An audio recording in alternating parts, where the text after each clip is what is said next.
नमस्कार. मी भाऊ तोरसेकर. तुम्ही बघत आहात प्रतिपक्ष. मित्रांनो, काही लोकांनी आग्रह धरला म्हणून मी आज हा विषय घेतलेला आहे, ज्याला प्रणित मोरेच्या निमित्ताने असं मी म्हटलेलं आहे. मी सहसा असल्या विषयावर बोलत नाही, कारण ती घाण चिवडणं मला आवडत नाही. ज्यांना आवडत असेल त्यांनी ते करावं. मी त्यांना शिव्याशाप देणार नाही, काही नाही. पण तरीही मी या विषयावर बोललं पाहिजे असं काही चाहत्यांचा आग्रह आहे आणि म्हणून मी बोलणार आहे. कधी कधी माझ्या समोरही त्या प्रणित मोरे किंवा तत्सम हिंदी वगैरे इतर भाषेतले व्हिडिओ आलेले आहेत. मी याला एक प्रकारचा अश्लील चाळे म्हणतो.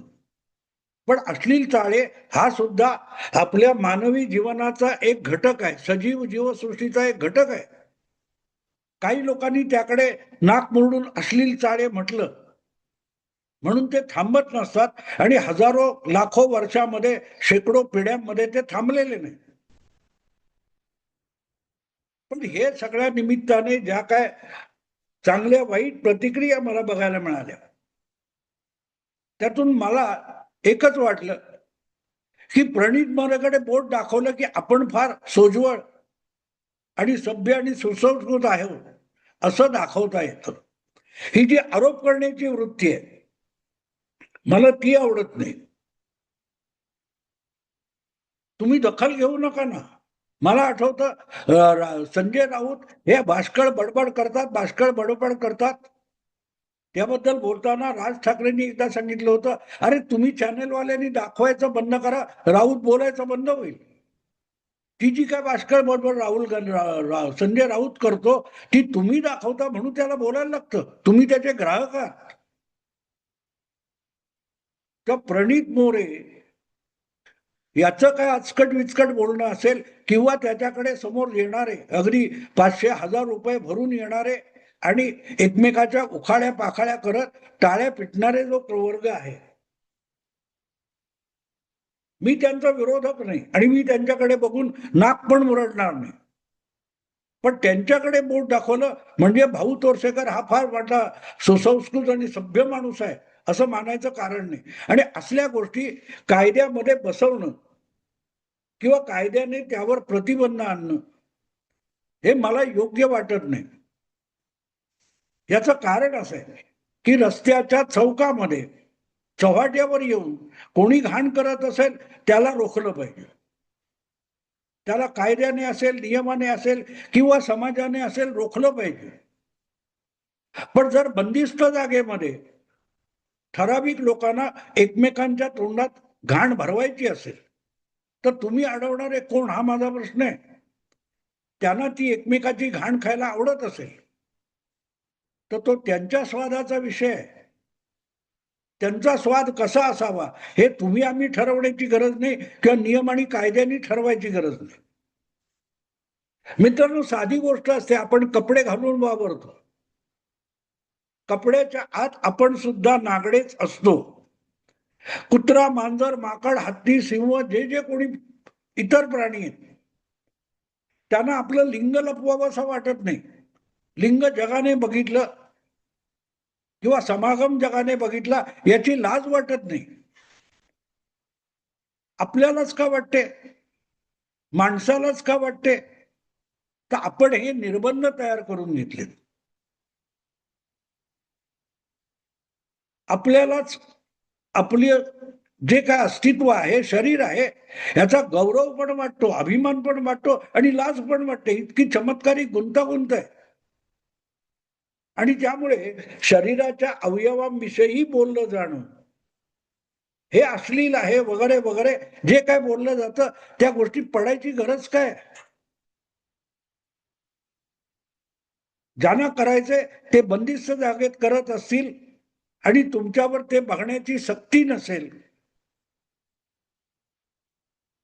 तर त्याचा उहापोह करणं हा सुद्धा एक प्रकारे बोट दाखवण्याचा प्रयत्न आहे. आणि बोट दाखवणं म्हणजे काय असतं, तो घाण करतोय मी नाही, तो घाण करतोय असं जेव्हा मी बोट दाखवतो तेव्हा मी तसा नाही, मी त्यातला नाही आणि म्हणून मी सभ्य आहे असं भासवण्याचा प्रयत्न होतो.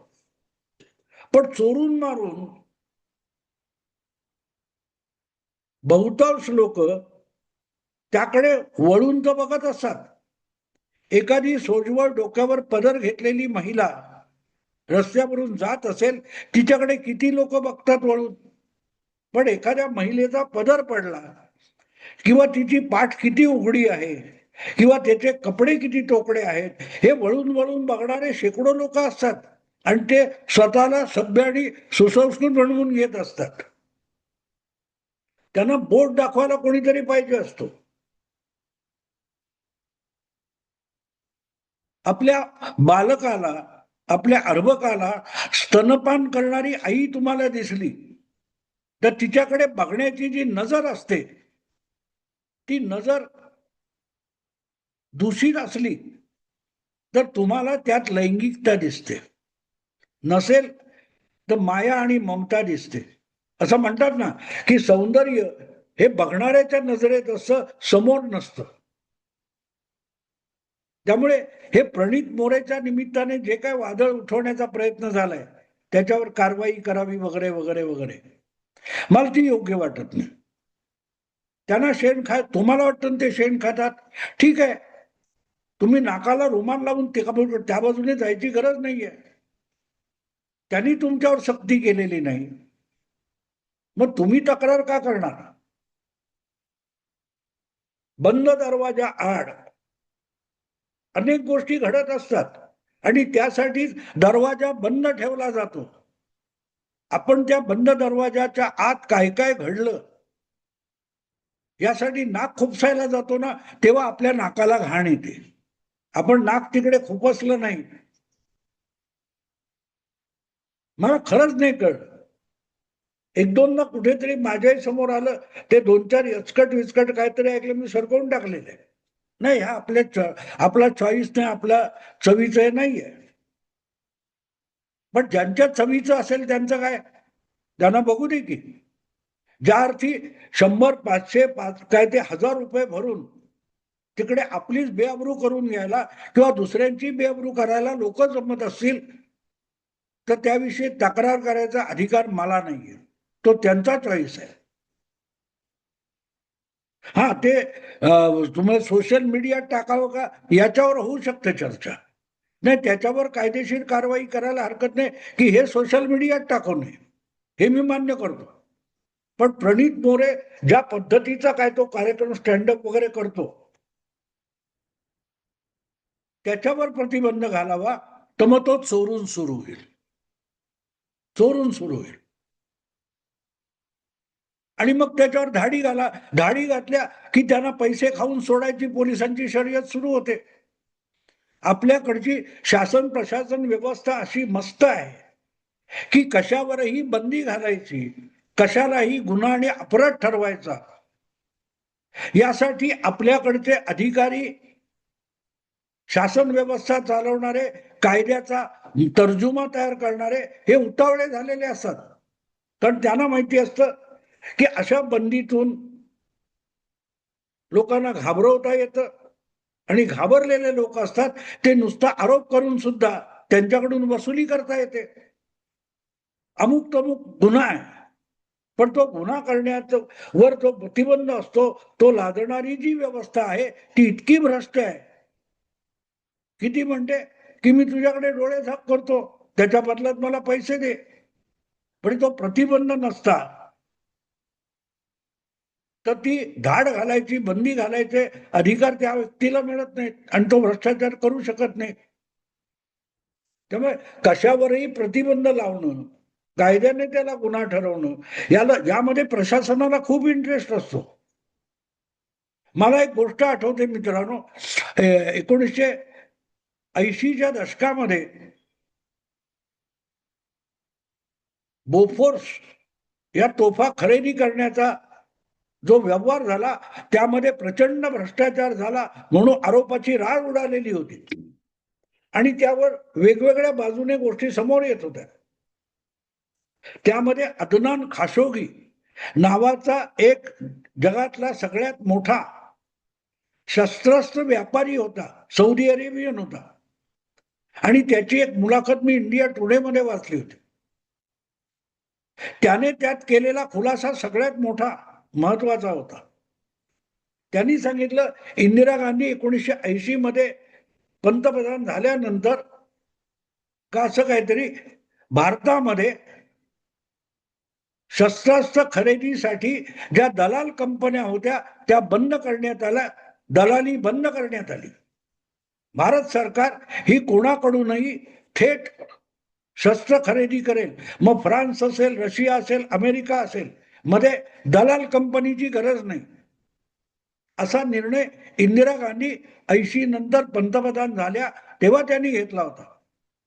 आणि त्याचा संदर्भ देऊन हा जगातला सगळ्यात मोठा शस्त्र व्यापारी दलाल अदनान खाशोगी इंडिया टुडेच्या मुलाखतीमध्ये म्हणतो की जो धंदा इंदिरा गांधींच्या सरकारने बंद करून टाकला, त्यावेळेला बंदी घालताना अशा दलाली करणाऱ्या कंपन्या 10-12 फक्त भारतात होत्या.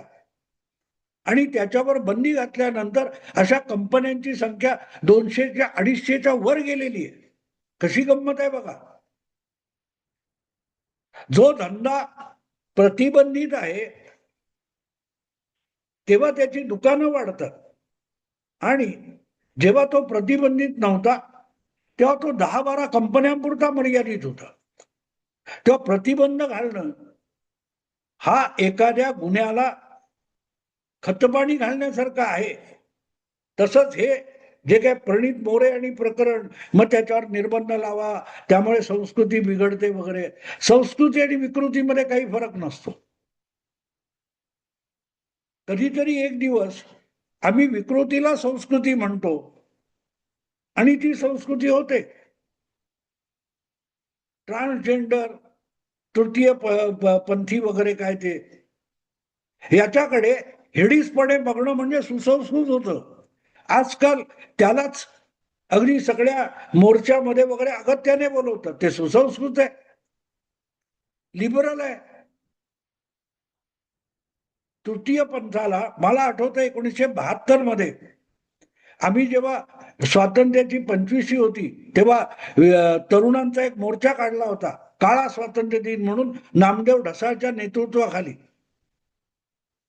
आत्ता जो मुंबई तक किंवा आजतक वर दिसतो साहिल जोशी, त्याचे आई वडील माझे मित्र होते, समाजवादी कार्यकर्ते, नेते होते. आणि आम्ही जो 15 ऑगस्ट 2072 मध्ये मोर्चा काढला होता, काळा स्वातंत्र्य दिन, त्यामध्ये वेश्या आणि हिजडे पण आले पाहिजेत असा आग्रह नामदेव ढसाळनी धरला आणि त्याने आणले होते. आम्हाला ते विचित्र वाटत होतं, मी प्रामाणिकपणे सांगतो.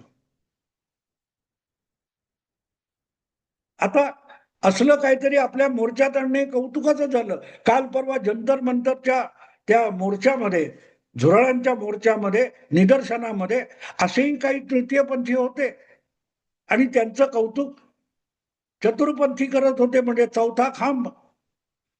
आता ती संस्कृती झाली जी 35 वर्षापूर्वी, 40 वर्षापूर्वी विकृती होती. इथे गंमत लक्षात येते, आम्ही ठरवतो ती संस्कृती आणि आम्ही म्हणतो ती विकृती, असा म्हणणारा एक समाज, मुठभर समाज, आमची मान्यता घ्या असा म्हणणारा एक समाज गेल्या काही काळात बुद्धिजीवी म्हणून उदयाला आलेला आहे.